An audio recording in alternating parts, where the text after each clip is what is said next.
So let's talk about atheism. Now, it's a word we all think we know, right? But it turns out it opens up this whole world of history, philosophy, and really personal belief. It's so much more than just a simple dictionary definition.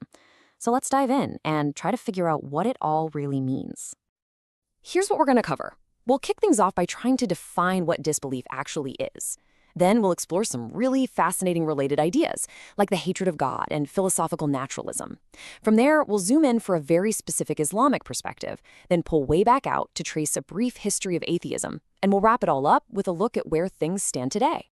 All right, first up, defining disbelief. Let's get past the label itself and really break down what's going on when someone says, "I'm an atheist." So what are we really talking about here? This is the big question, and it's exactly where our source material starts, because it wants to get way beyond that simple one-liner we all have in our heads. Okay, on paper, it seems super simple. Atheist literally just means not a theist. Easy enough. But in the real world, our source argues that this one word can cover a whole bunch of different positions, and just sticking to that literal meaning, well, it doesn't really tell you the whole story. To really get to the bottom of it, the source suggests we ask three pretty practical questions. Is this person actively making a case against the existence of God? Or are they just kind of unconvinced by the arguments for God? Or is it something else entirely? Maybe just a personal choice that doesn't really get into all the deep rational arguments.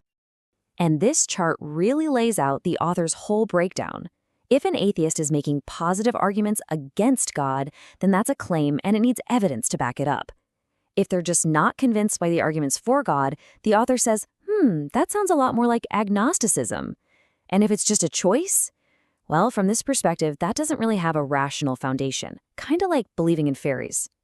And this leads to a pretty bold takeaway from our source, that a lot of people who call themselves atheists actually fall into that middle category. See, they're not making a hard claim that God does not exist.